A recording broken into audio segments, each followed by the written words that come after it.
Welcome to Issues and Answers with Diane Kinderwater. Issues and Answers is presented as a public service to inform, educate, and better the lives of New Mexicans. And now, Issues and Answers with your host, Diane Kinderwater.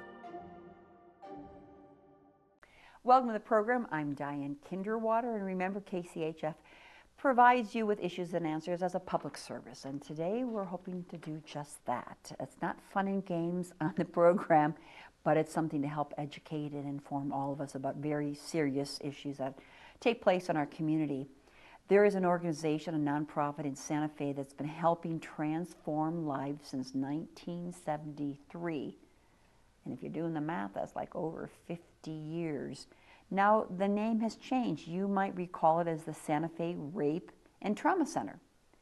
Then it took rape out of the name in 2008 and became the Solace Crisis Treatment Center. And when that happened, they found an uptick in 20% more men coming when they called it the Crisis Center.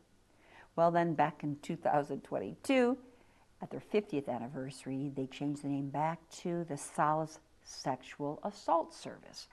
On the program today, we're going to discuss this nonprofit, what services they're offering the community of Santa Fe. And of course, throughout New Mexico, there are various organizations that help with this topic, and find out how things are changing. Do we still, of course, a very naive question, my first one for my guest will be, is there still sexual assault in our communities, and why? Solace is bringing hope, is helping transform lives, and giving people the tools they need to help protect themselves and make sure that they're aware that they could be at danger, and of course, what they can do about it. And we're going to be on this program today to tell you so you can share the information with your loved ones. So please stay with us as we talk to Mary Beth Lindsay. She's the Education and Prevention Manager for the Solace Sexual Assault Services in Santa Fe. Stay with us. My guest is Mary Beth Lindsay. She's the Education and Prevention Manager for Solace Sexual Assault Services in Santa Fe, and welcome to the program. Thank you, so Diane. much. Thanks for coming down to Santa Fe to Albuquerque to be with us. My I know it pleasure. took a lot of coordination because you're very, very busy, and sad to hear that you're so busy. Yeah, yes. I thought that way too, Diane, when I first started at Solace. When I would see people in the lobby there for therapy, and I would say, oh, wow, it's so busy in here. And then I had a great colleague say to me, you can think of it that way, but you can also think about how they're getting healing and they're receiving services they deserve. And that's what you're all about, is finding healing and strength if a man, woman, or child has been sexually assaulted. Correct. They're finding the strength and the healing which they need. Yeah. But sadly, business has been going on, I'm not going to say good, business is continuing. Time to put you guys out of business. We don't want you in business. I mean, we don't want to have the problem of sexual assault in Santa Fe. I agree completely. And sometimes in my position as the Education and Prevention Manager, education and prevention is very new, about 15 years. And if you think about it, 50 years and just 15 years of education and prevention. Yeah. What, we didn't want to talk about it? That's why we didn't want to talk about it? Well, so we didn't have the education and prevention? yes, and we didn't have the services yet. So let me just take it back to the 70s really quick and just think about how for a woman to be able to get a credit card on her own, she had to be married, right? So very oftentimes women didn't feel, and this harm doesn't always happen just to women, but when it would happen to a woman, would she never necessarily have the service she would know to go get? Also, the sexual assault evidence kit was not invented until the 70s as well. So we didn't have a way to track evidence collection. It would be a lot of words, their story against the others. So then once they were able to have evidence collection, then some advocacy, having people to support them if they were to go to court, right? And then therapy. How do we also keep healing? How do we help so this doesn't define someone their entire life? Which in the past has seemed to do that, right? It was a mark on them. Oh, yes. Psychologically, Oh, physically. definitely. And it probably stayed with them all their life. Especially if they needed to keep it a secret for their own survival. Oh, well, which they would have to if it was a partner in their life. Exactly, or a family member, which we don't want to think about very oftentimes. But sadly, Diane, usually it is about 86% of the time for an adult, somebody they know that's causing the harm, not a stranger. So And this is regarding a child? And That is for an adult. For an adult, 86% of the time it's someone that who They they know know. that's in their lives with them, Yeah. who is sexually assaulting them. Yeah. And when it comes to kids, the number goes up higher. It goes up to 95% of the time somebody they know, not just a stranger. Not just the boogeyman. Not just the person with the candy in the van. Did you still teach that in your education We program? sure do. Oh, you do We still teach that? Yeah, we call that, well, we teach it in the way of what I'm saying. I'm kidding. We call it the monster myth, that we Yeah. think we're going to Well, recognize you hear about it. the women jogging down a quiet trail in the bosque or whatever and being attacked. That's what we that does see happen. about in the news. But you're saying 86% of the women are sexually assaulted by someone they know, and the number goes up for children. Yes. And oftentimes we don't think of the kids. I mean, I don't think of the kids. Yeah. Being We don't assaulted. want to. Yeah. We don't want to think of the kids. And we're not really given a rule book as community members on how to help on any of this. We think law enforcement or CYFD will handle it all. Well, they're very busy, law enforcement and CYFD. They have a lot of different issues. And of course they're involved because they're the systems in place. But oftentimes we don't want to think about kids being harmed in this way, whether that be physical, sexual exploitation or neglect, even if they witness something. Let's consider that. And we're going to talk in another program Yes. about the Child Advocacy Center, which is now part of Solace. Yes. So you took me back in time. Yes. I kind of cut you off. No, We're you're back good. in the 70s when the women weren't able to get their own credit card. And then the sexual assault evidence kit was invented. Invented then. And then, So this that, is that nationally. allowed the, okay, go ahead. Sorry, Diane, to cut you off. This is nationally as well. The services is about this same trajectory. It's just about 50 plus years. So we're not far off of the mark. Santa Fe is very much in line with everywhere else in the nation. But then, yeah, it took those brave people coming forward for us to all stand on the shoulders of the people who have done the work before us. So we are, yes, we want to keep, when it comes to prevention, as you started to mention, it's the hope in this. Because we have to have hope as preventionists if we're ever going to do this work. We want to see one day, how do we prevent this harm before it ever happens in the first place? And oftentimes, I think that does come to consent, and it comes down to having healthy relationships and teaching everyone how do we be able to talk about things that are hard for us, even with our romantic partners. Because oftentimes we get told that we can't talk about certain things because we're supposed to just know. But sometimes that could make somebody do something that they maybe don't realize is sexual assault. As I mentioned just a second ago, the monster myth, we sometimes think we're going to recognize somebody who causes this harm. But that doesn't just affect the people who are being harmed by these people. That also affects the people who can sometimes cause this harm. They miss that they possibly are enacting certain things. They don't think of that as sexual assault. Oh, brother. Oh, brother. Okay, we'll get into that. Sure. We'll circle back to that, Mary Beth. How have things changed over the past several years? You've worked at the Solace Sexual Assault Center in Santa Fe for over 7 years, again, as the education prevention manager. But again, those of us who maybe want to be naive towards the issue or not pay attention to it because we're not working in it every day and we're hoping it just goes away silently. How are things getting worse? Of course, we hear about the internet and predators on the internet and such, social media, but how have things changed regarding this assault in our community? So I would say that there is more conversation. There is more vocabulary that has picked up from the use of social media. Social media can be a great thing, it can be a bad thing too, right? And not everything is in the binary situation, black and white thinking, but oftentimes if we can't get answers from people who are around us in our certain circles, we're gonna go look for that information. We're people here on this show trying to get issues and answers, also learning about different issues as well. So being able to now, at first when we were going into the public middle schools, we would explain, we would describe sexual assault. Do you notice that I'm not saying the R word right now? I'm doing that intentionally because oftentimes when we hear that R word, we also have a very big stigma in our own minds, even mine, of lens of how we've been taught around this type of harm, and we tend to also victim blame.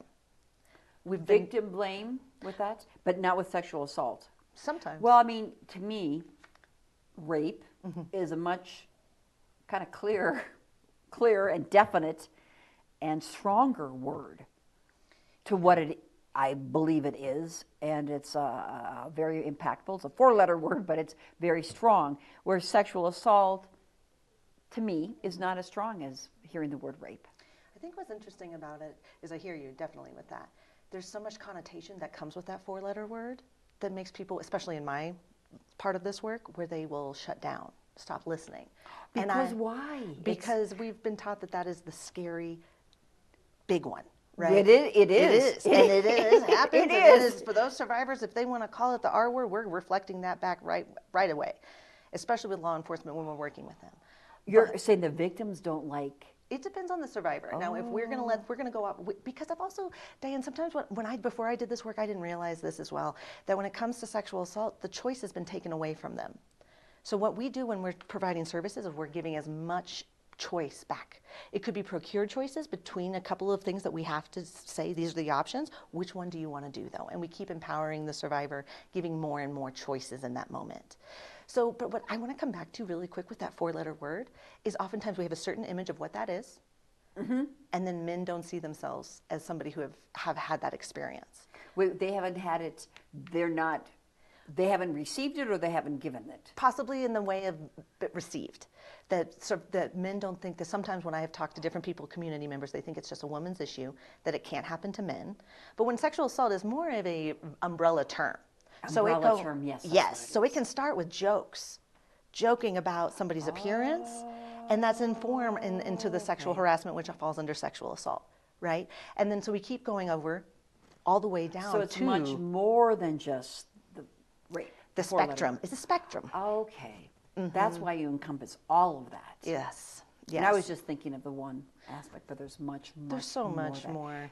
But back to my question, is there more occurring in our community? You know, it's interesting because when it is there, I've seen different news articles recently putting out that the rates are going up. I think there is a certain amount of what are we looking at in different trajectory of years of what we're receiving data wise, because at this moment very often less than half the time do people feel comfortable to report. Still. Oh yeah, because unfortunately, you know, if it is somebody they know, if it's a loved one, they want the behavior to stop, but they don't want to get their loved one in trouble. Sometimes there's often where, you know, people will hold the secret for generations, and then people come forward later in their life saying, this happened to me and I need to get help, and I didn't realize that that's what happened to me. So we heard about like Oprah Winfrey and some famous people who had come out about definitely. them. People in Hollywood especially, not especially, but also. Right. So they come out after decades. So is there an increase in sexual assault in Santa Fe? Are you surveying more and more people, or is it going down? I want to say it's about the same, and if not going up. And unfortunately, going down is not at this moment where we're at. Okay. I wish I had that news to share, because I'm in that game. I want to see that happen. Well, you know. So, broader spectrum than I was thinking of. Sexual assault, you said, can just be the sexual harassment, the boss at work. Yeah. But that's sexual harassment. Does that churn into sexual assault? It depends. It depends. Because it also is the person with the power and the control. So say it was the boss, usually sexually harassing. Is that person going to feel safe to go and report that person? Maybe not. So if it continues because they don't feel like they can talk to that person or get help around them, then it could lead to possible assault. Because why? If the person who is sexually harassing wants to take it to that place. Oh, okay. The next. Yeah. Gotcha. I'm just saying if the other person if you don't stop them with the sexual harassment, and then what that could mean? Could they lose their job? Of course. You know, that sort of stuff. That's hard for people to come forward. Do you help in those instances as well? We do. Sexual harassment? We do, and it's oftentimes it does come more so to the Child Advocacy Center when it comes to with youth and kids, but we also will help with adults as well. Because with youth, obviously, they're around a lot of adults with different power and control. And sometimes some people don't always use that the right way. And also I just want to say, Diane, while we're talking about this is a small group of people out there who are causing this harm. Most people are very, very good. Interesting. Just as in that way of knowing. Oh, that's a little hopeful to hear that. Because we hear it and we're like, oh my gosh, everybody is like this. Or every man. No, most men are very, very good. Now, there are some men that have just learned some haven't learned safety tips of how to stop causing this harm. Because oftentimes we hear the onus of, what are the safety tips for women to stay safe from sexual assault? Can you think of any? Have you ever been like... Say no? Say no. What about alcohol? Don't use it. Or if you're going to have a drink, cover the drink. What about clothing? Cover the drink so they don't put a little dummy pill in there? Yeah, Date rape pill? exactly. Ooh, never heard that one. But Or cover up, keep clothing, cover up, even if it's 110 degrees in Albuquerque.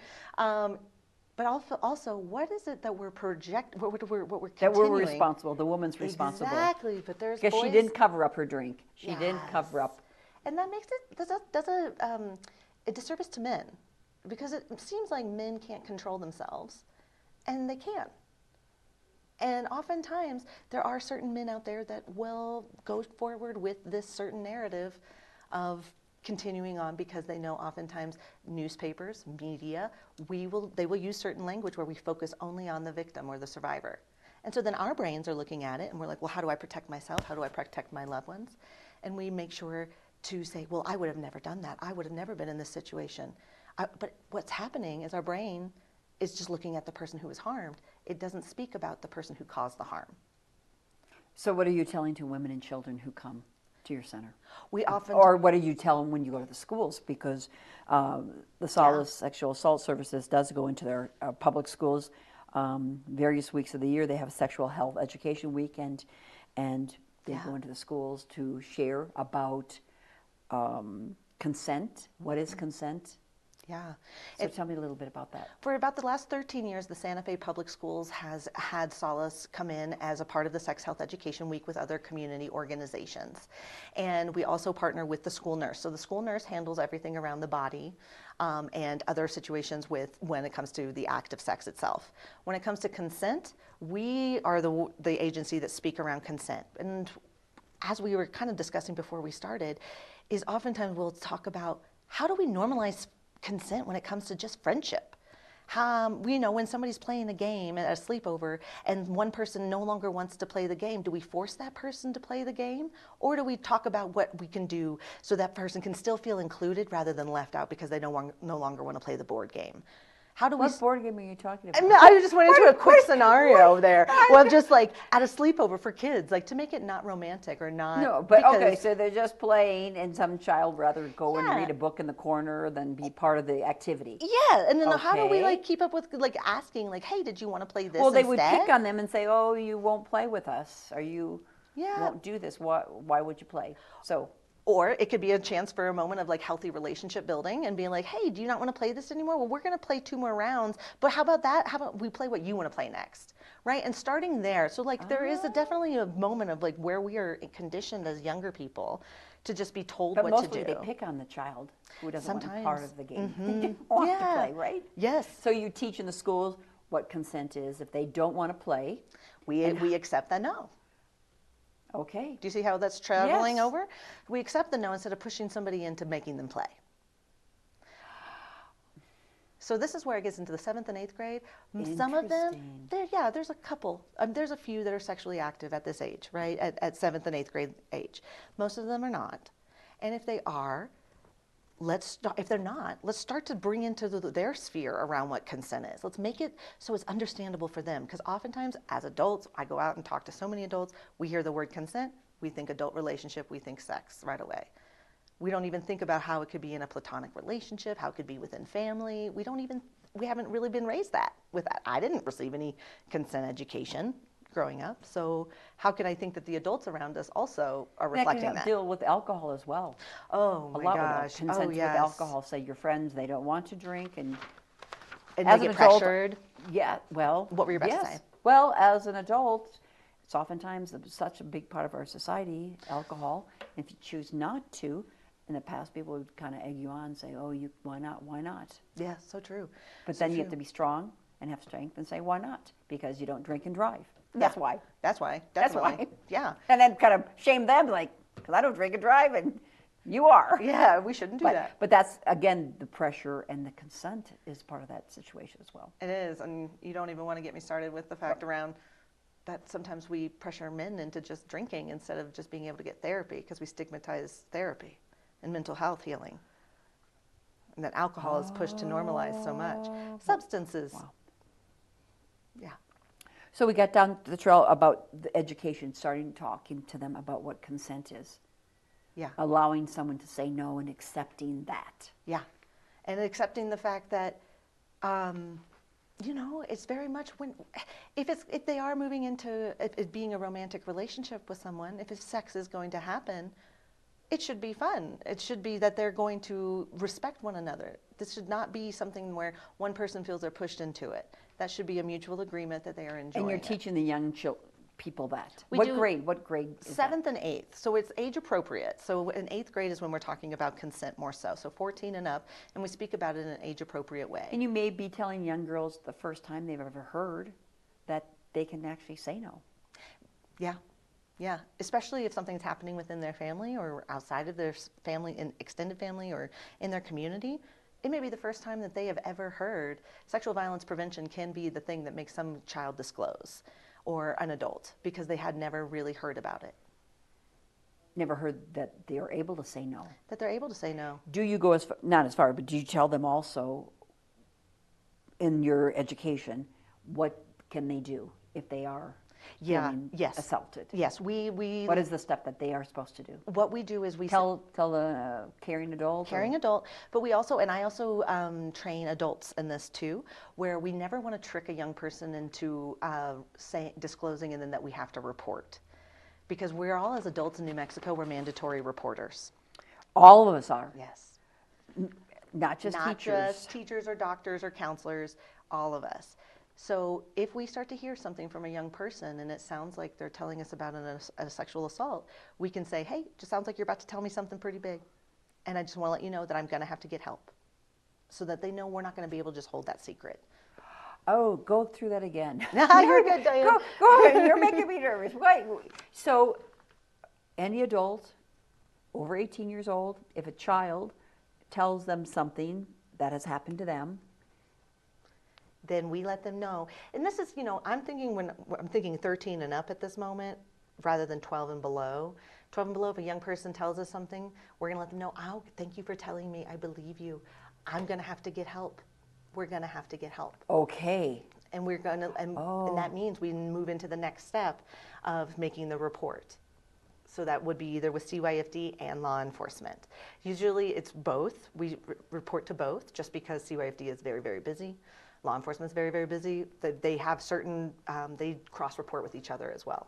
And that's called disclosure? What did you? Responding to disclosure. So that's my session of speaking about how we talk to them, and we don't demonize the person who caused the harm, because remember, back to the 95% of the time. Wow. Oh my gosh. Somebody they love. Yeah. But then the child might regret ever talking about it. They might. And they already actually probably have the responsibility and know what could happen if they do disclose. Oftentimes, it's a delayed disclosure usually. How is social media affecting? Oh, thank you for bringing that up, Diane. There's a lot of different misinformation out there. And there's certain information that decide that sometimes sexual assault is something that women may want. And I can say very, very clearly, no one ever deserves or wants this type of harm. And that means for women, that means for men, that means for kids, everybody. No one ever deserves this type of harm. And so sometimes social media can get out the message that it's a fantasy or other things. There's a certain type of sphere out there that they're bringing in that kind of conversation. Oh, boy. And it's harmful. It's harmful, especially yes. if people don't have a different type of learning around them. Oh, Mary Beth Lindsay. You came down, I knew there was plenty of information. We just have a couple minutes left. Sure. We're going to come back and talk about the Child Advocacy Center, Great. which is part of the Solace Sexual Assault Services. But in just the remaining few minutes we have, what have I not touched upon that you'd like to share with the public that's kind of new and different, and what they need to know? Of course, that you're there, that you're offering strength and caring, but what else kind of? Well, Diane, I think I'd like to mention that our therapy is at no cost and no health insurance needed. It could be something that an adult is realizing happened to them decades ago, and that would qualify for them to be able to go and receive help, mental health services. There is also our advocacies. If somebody does come forward and report, our victim advocates can accompany them, to an order of protection hearing, or they're not going to be able to offer legal advice, but they will be able to just be there for that person and offer some emotional support Because once it's at that next level, which we think sometimes on SVU or Law and Order, if we watch those shows, that somebody reports it, and immediately that person is arrested and Handcuffed and taken away. off to the courtroom and then off to prison, which unfortunately prison is also, there's sexual assault rampant in prison.